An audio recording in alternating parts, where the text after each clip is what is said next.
The Skyblivion team took part in the C3 Community Creations Con, which was held in February this year. The live stream was led by Rebelzize, the project lead, and Fishfiend, one of the quest developers. In this video, I will showcase some interesting sections from that stream as well as insight from the developers and some of my observations. We also feature 10 community questions answered by the developers, so stick around till the end.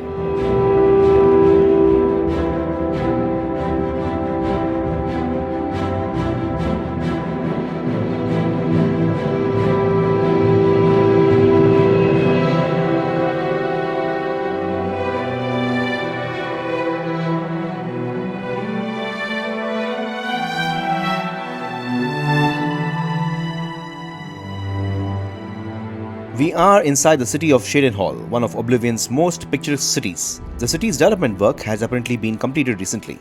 Here we talk to an orc named Burz Grokash, who is the head of the Cheydinhal Fighters Guild. He gives us a quest now. It's from Amelion at the Water's Edge settlement. She needs something retrieved from her ancestral tomb. Try not to muck it up. You'll find her at the Water's Edge settlement. It's marked on your map. Haul your carcass to that settlement, meat. Haul your carcass to that settlement, meat. I love the style of this guy. I must admit I have never played the Fighters Guild questline of Oblivion, so this is new for me. Do note that the Skyblivion team is not redoing all the voice files. The voice files are copied from the Oblivion game directory. So all the voice lines you listen to in Skyblivion are Oblivion voices. We then get to oogle at the incredible character screen of Skyblivion. Wow, just wow, look at the UX. On the right it says Crusader, which is the character's class and the banner of the class. And then it says Warrior, which is the birth sign. Then Redguard, the race. At the bottom we have derived attributes, health, magicka and stamina. In the center we have the character attributes. It looks like they are playing a very low intelligence character. On the right, we have the list of factions, the rank within each faction, and the character's reputation in the world. At one glance, you get all the information you need. Vanilla Skyrim never had such a sheet, which was a disgrace in my opinion. If you're playing modded Skyrim, I would recommend the Skyrim character sheet mod. It's a great mod that will always remain in my modded Skyrim load order. But the Skyblivion team blows everything out of the water with that UX design. It is just so good. After receiving the quest, we find out that we have to speak to Amelion, who lives in Water's Edge, a settlement north of Levin on the western shore of the lower Niben. In Vanilla Oblivion, we know that the settlement consists of only 3 houses, a few gardens and a sheep pen. Also in Oblivion, the village residents live a simple life, remaining indoors at all times.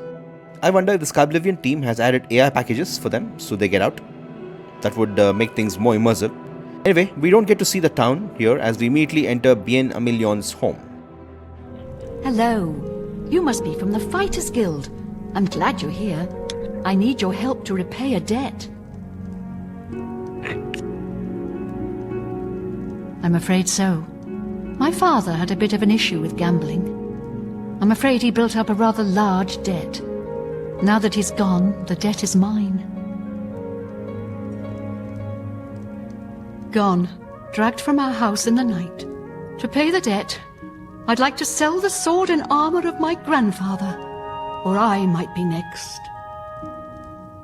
A great deal over 1,000 septims. My father was quite a gambler, quite a bad gambler. They were buried with my grandfather in the family tomb. The sword and cuirass were enchanted and should cover my debt. Please get them for me. Not far in my family's ancestral tomb. Here, I can mark it on your map. Please return them to me so I can pay off my father's debts. So, this quest takes you to Amelion's tomb to get the unique armor, Brusef Amelion's armor set. If you guys are watching the ongoing Oblivion playthrough on the channel, we explored the tomb, got the armor at level 1 without doing this quest. Back to Skyblivion, we pop a potion of water walking and then travel to Amelion's tomb. Wow, this tomb looks so different compared to the dark and dingy Oblivion dungeon we visited in our ongoing playthrough. The Skyblivion developer says that the mod has beast skeletons apart from human ones. We see an orc skeleton and an Argonian skeleton here. We find the shield and the boots nearby. We fight more skeletons and get the helmet and gauntlets. Very good.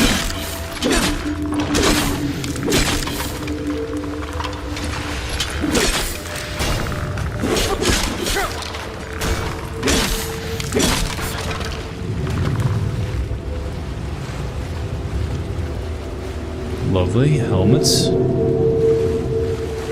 Gauntlets. Very nice. We have to activate multiple levers to progress through the dungeon, which felt fairly linear. We never had multiple levers in the Oblivion dungeon, and also the Oblivion dungeon had alternate paths. But the Skyblivion dungeon has amazing lighting, waterfalls, awesome ambient effects that really adds so much. We finally find the resting place of Amelion, where we find the cuirass and sword.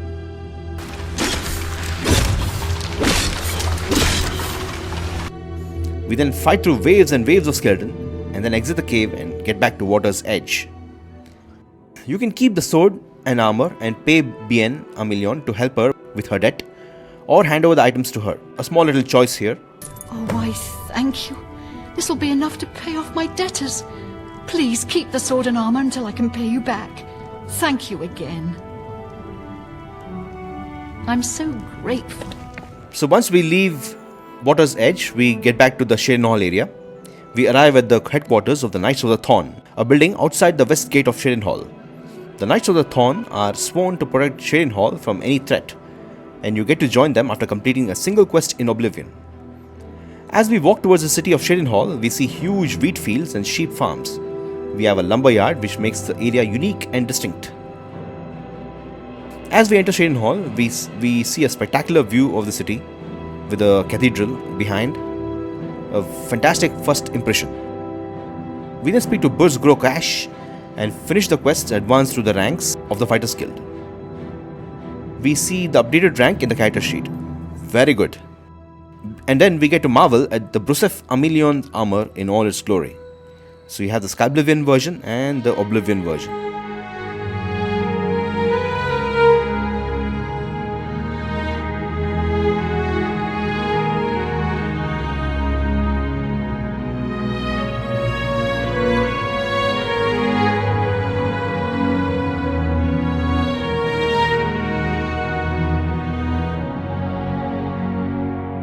I am so excited for this quest as we visit the Painted World space, which we highlighted in January's Skyblivion video. We go looking for a certain Raith Lathandas, a famous painter who has gone missing. So we talk to his wife Tivella. I'm sorry to be so forward, but I desperately need your help. Yes, Raith likes to work in his studio with the door locked, so no one can disturb him. He usually comes out to eat dinner and sleep. But 2 days ago, he didn't come out at all. At first I wasn't worried. He does that occasionally. But when he didn't come out for a full day, I unlocked the studio with a key he said to use only in emergencies. It turned out he wasn't inside. I'm sure he never left that room, so I have no idea where he's gone. Please help me find Raith. I love him dearly and I'm so worried. Oh, thank you so very much. Here's the key to Raith's studio. You may come and go as you please. If you need me, I'll be around the house. So we enter the studio and find the mysterious painting. Activating the painting will teleport us to a new world called the Painted World. We arrive in a painted semblance of the Great Forest and Raith is stuck here with us. Where did you come from?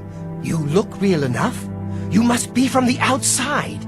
Oh, thank goodness someone finally came. While I'm overjoyed to see a friendly face, I'm afraid I have some bad news for you.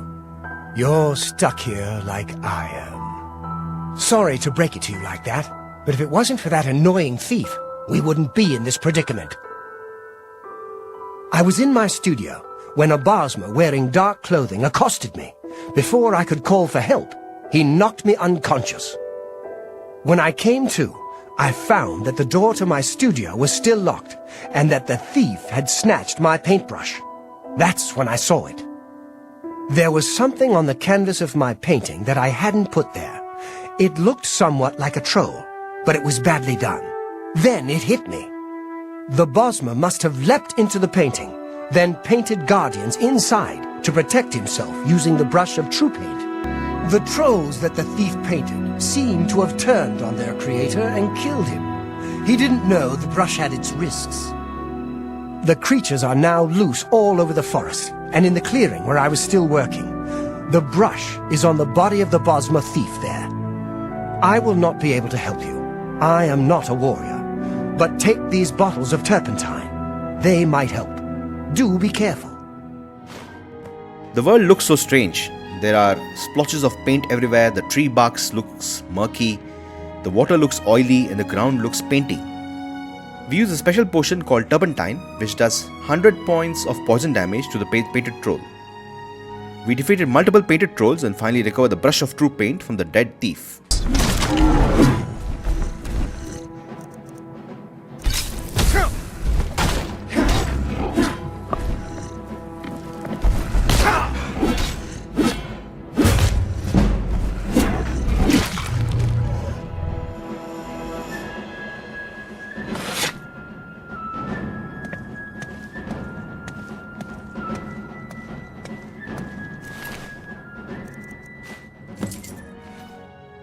We get back to Wright as he paints his masterpiece.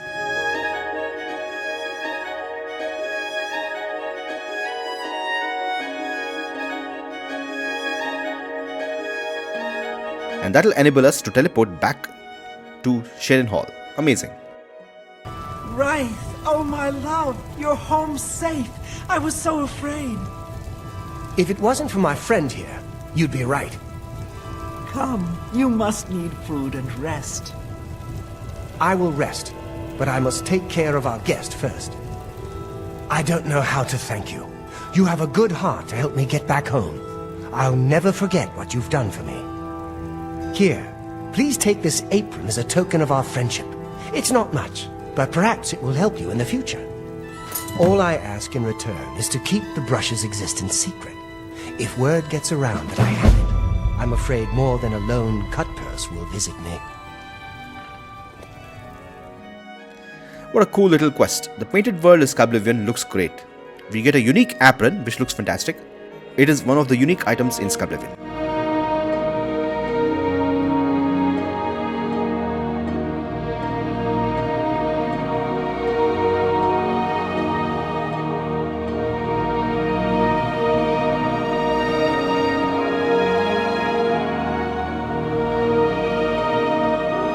Alright, community Q&A time. We have the first question. Are there plans for a Radiant quest system like in Skyrim? So the devs respond, not likely to happen, but all dungeons, houses and cities are compatible with the Radiant quest system. So a mod like Missives, which uses the Radiant system, can easily set up a Radiant mission board in Skyblivion cities. Now, I really appreciate these Radiant quests. You get to do some missions, make some money and gain some experience, you know. So I'm sure in a few months time we'll have a Missives for Skyblivion mod and we'll have those notice boards in all of those Skyblivion cities. Will the spell tomes and other DLC be included? The devs say we're focusing on finishing the main game first, so we can't say anything much here. Yeah, we get this question all the time, so they have to first release this version, right? Next, is weapon durability gonna make a return? So the devs respond, kind of. We have no functionality that your weapon can break, but we will have a weapon temper degradation system. So this means your weapon temper state will slowly degrade over time. But the tragedy is we won't have the armorer skill in Skyblivion. We won't get the classic feel of using a repair hammer and repairing your weapons and armor. We don't get to see our armorer skill improve. That is unfortunate. But I'm sure in a few months time we will have a Skyrim custom skills framework based mod that will add the armorer skill tree. Next, I know Skyblivion has basically covered themselves with Bethesda and ensured they can proceed, but who's to say that Bethesda's lawyers won't change their tune and get the mod taken down once it's released? So the devs respond, Bethesda have been extremely supportive of the project throughout its development. They have promoted our charity events on their socials multiple times and featured us on their modder spotlight around a year ago. We're not worried about the project being taken down. We also keep in contact with them when necessary, so there is a continuous line of communication. This question about Bethesda and Skyblivion always comes up all the time, especially now that there are rumors about the remastered Oblivion game and how that will compete with Skyblivion.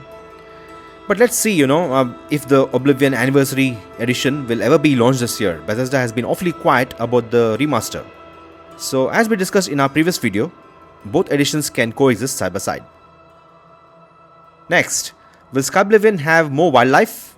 Yes, we will have wildlife spawns with rabbits, foxes and hawks and insects flapping about too. Next, will Skyblivion have the beloved Oblivion jank? Skyblivion will have its own Skyblivion jank. We're playing a Bethesda game, so we have to enjoy jank, right? Next, will the bounty system be regional like in Skyrim or the way it was in Oblivion? Are there localized jails? The dev replies, currently it's like one for all regions as it was in Oblivion. If this will change, I have no idea. But if you're caught in Anvil, you will be sent to the jail in Anvil, no matter where the crime has been committed. Okay. Next, how does the magic combat work in Skyblivion? Like in Skyrim, where you equip spells and use them exclusively, or like in Oblivion, where you have a button to cast spells but can carry other weapons. So the dev responds, you can use weapons while using spells in Skyrim as well. Going even further, Skyrim and Oblivion are not different. In both, you can use a weapon while having a spell equipped. In Skyrim, you just cannot have a sword, shield and a spell equipped at the same time, but yeah, we do not use hotkey magic. Okay, so from that answer, it looks like the experience will be like Skyrim. If you use a two-handed weapon, you will have to unequip it and then cast spells. Next, since this is not a conversion mod, will regular Skyrim be accessible after installing this mod? I have a ton of mods for Skyrim that I would rather not have to reinstall. Okay, the devs respond, Skyblivion will install itself as a separate instance, meaning it will not affect your original Skyrim install. Awesome, this is great news. Skyrim is my all-time favorite sandbox and it will be an eternal install on my gaming PC. So I'm happy with this answer. Fire up Skyblivion, take a walk near swampy Leavin, fire up Skyrim, enjoy the cold at the Geral Mountains. Lovely. Next, so does Skyblivion have perk trees for attributes or skills? The devs respond, yes, our perk system is attribute based, not skills based as it was in Skyrim. Skills do not have perks you can choose, they can only have mastery perks you can automatically unlock each after 25 skill levels. Attribute perks are independent from skills. Okay, so essentially, unlike Skyrim, the Skyblivion perks won't impact our skills directly. As you can see from these screenshots, you have a set of perks under each attribute. Under strength, we see a perk called melee, and melee weapons do 2x damage. The next perk is more specific. It says, War Axes and Battle Axes do bleed damage. Essentially, if you want to specialize using War Axes for the rest of the game, you can invest a series of perks in the War Axe tree, thus developing your character into a fearful War Axe wielding warrior. Or, if you want a character to only use daggers and poisons, you can use the dagger perk tree to improve your dagger attacks. This is a huge improvement over classic Oblivion, where the blade skill represented daggers, axes, swords and claymores, and there was no way to specialize further. I am so excited to read up on all of these perks of Skyblivion. I'll definitely make a video on that once it's out. I love it, love it, love it.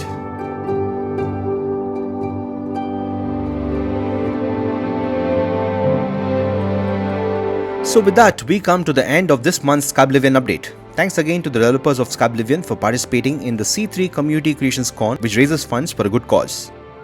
The end is near, guys. In little over 6 months' time, all of us will get to explore the world of Skyblivion. Are you excited? I shall see you soon for another Skyblivion update. May the divines watch over you.